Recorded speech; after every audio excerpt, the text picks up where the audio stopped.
बंधुओं, जयराम जी के अपनों से अपनी बात में स्वागत है। मैं हूँ डॉक्टर संजय पाटीदार। आज अपनी बात में बात करेंगे अयोध्या में आयोजित हुए प्राण प्रतिष्ठा समारोह की, और बात करेंगे इस समारोह के बाद अब आगे क्या। 3 जून से 5 जून तक प्राण प्रतिष्ठा समारोह 3 रोज चला। वैदिक अनुष्ठानों के बाद मंदिर के पहली मंजिल पर राम दरबार स्थापित हुए। राम दरबार में राजाराम जी अपने भाइयों के साथ, राजाराम जी अपनी अर्धांगिनी माता सीता के साथ, राजाराम जी अपने परम सेवक हनुमान जी के साथ स्थापित हो गए हैं। यह 3 स्तरीय मंदिर है। ग्राउंड फ्लोर पर रामलल्ला स्थापित हैं, पहली मंजिल पर राम दरबार स्थापित हुए हैं और दूसरी मंजिल पर राम जी से जुड़ी हुई चीज़ें रखी गई है। मैं यहाँ कुछ अनोखे संयोग जो बने हैं उनके बारे में बात करना चाहता हूँ। यह मंदिर 3 स्तरीय है।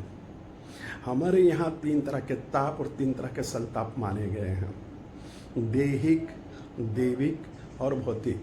यह 3 स्तरीय मंदिर इन तीनों तरह के तापों को, देहिक, देविक और भौतिक तापों को समाप्त करने की ओर संकेत देता है।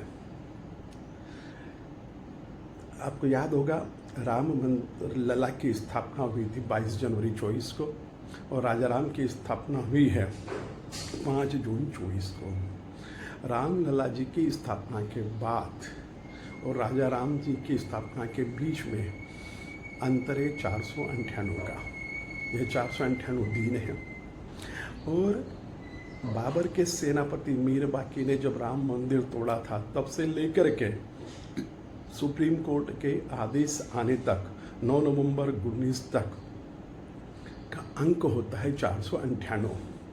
ये 498 वर्ष हैं, वे 498 दिन थे, पर समानता का अंक है 498।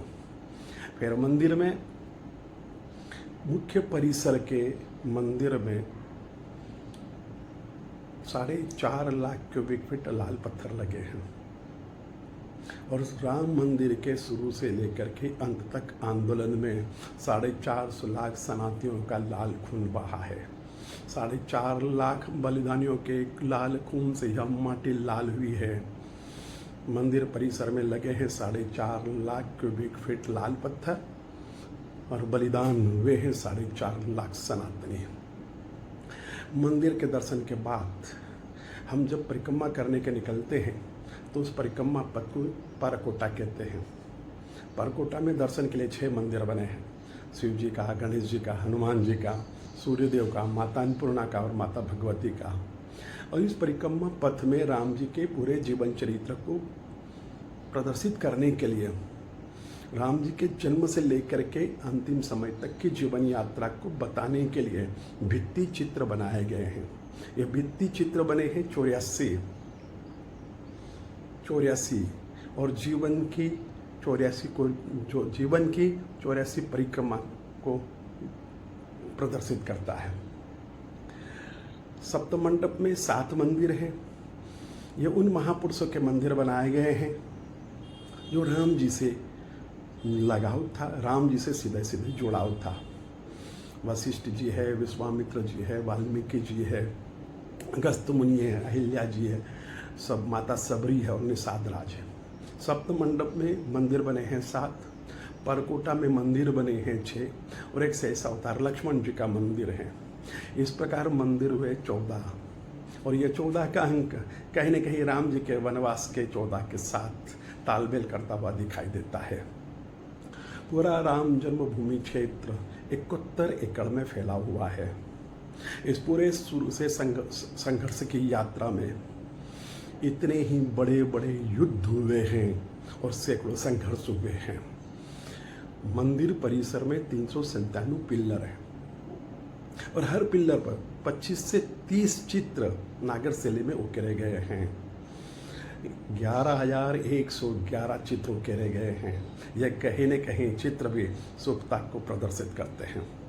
बंधुओं, मंदिर निर्माण अपनी पूरी भव्यता के साथ, पूरी गरिमा के साथ खड़ा है। यह केवल मंदिर नहीं है, यह आध्यात्मिक ऊर्जा और राष्ट्रीय चेतना की गंगोत्री है। यह राष्ट्रीय चेतना और आध्यात्मिक ऊर्जा का केंद्र है। यहाँ पर भगवान के साथ मर्यादा पुरुषोत्तम राम भी विराजित हैं। इस आध्यात्मिक ऊर्जा से, इस राष्ट्रीय चेतना से हम ओतप्रोत हों, इस ऊर्जा को, इस चेतना को हम अनुभूति करें, तभी जा कर के हमारा जीवन सार्थक होगा, तभी जा कर के हम अपने जीवन में परिवर्तन ला सकेंगे। राम जी मर्यादा के प्रतीक हैं, अनुशासन के, प्रेम के, समर्पण के, त्याग के, साहस के, शौर्य के और लोकतांत्रिक राजधर्म के, और इन्हीं गुणों के कारण उन्होंने अहंकार रूपी रावण का वध किया था। हम भी तेरा मेरा छोड़कर, हम भी क्षेत्रीयता से ऊपर उठकर, हम भी भाषाई विवाद से ऊपर उठकर, जब तक राम जी के इस संदेश को, इस एकता के संदेश को जब तक हम अपने अंदर धारण नहीं करेंगे, तब तक हमारे जीवन की सार्थकता और मंदिर की सार्थकता सही अर्थों में साबित नहीं होगी। भगवान राम तो अपनी अयोध्या में विराजित हो गए हैं, पर क्या हमारे अंदर मर्यादा पुरुषोत्तम राम विराजित हुए हैं? यह एक मूल यक्ष प्रश्न है। इस यक्ष प्रश्न का उत्तर दिए बिना अगर हम आगे बढ़े तो हमारी जीवन यात्रा कहीं न कहीं सही अर्थों में साबित नहीं हो पाएगी। राम जी ने लोकतांत्रिक परंपराओं का पालन पूरी मर्यादा के साथ किया। राम जी ने बिना ऊंच नीच के, बिना छोटे बड़े का भेदभाव के सभी के साथ समानता का व्यवहार किया। राम जी ने माता सबरी के साथ व्यवहार करके सामाजिक समरसता का संदेश दिया। बाली के साथ युद्ध करके अनिति का साथ न लेने का संदेश दिया। जब तक हम राम जी के इन आदर्शों को, राम जी के इस चरित्र को अपने हृदय में धारण नहीं करेंगे, तब तक सही अर्थों में राष्ट्रीय चेतना विकसित नहीं होगी। और राष्ट्रीय चेतना के विकास के साथ ही हमें राष्ट्रीय चेतना प्रखर और मुखर बनाएगी। हमें अयोध्या, भारत को अयोध्या बनाना है। अयोध्या यानी अजेय, अयोध्या यानी जिसे पराजित न किया जा सके, अयोध्या यानी समर्थ, शक्तिशाली, सामर्थ्यशाली। भारत को सही अर्थों में अयोध्या बनाने के लिए हमें राम जी के आदर्शों को अपने जीवन चरित्र में उतारना पड़ेगा, तभी जाकर के मंदिर के साथ यह भारत की गरिमा पुनः लौटेगी। बहुत बहुत धन्यवाद, बहुत बहुत आभार। जय राम जी के।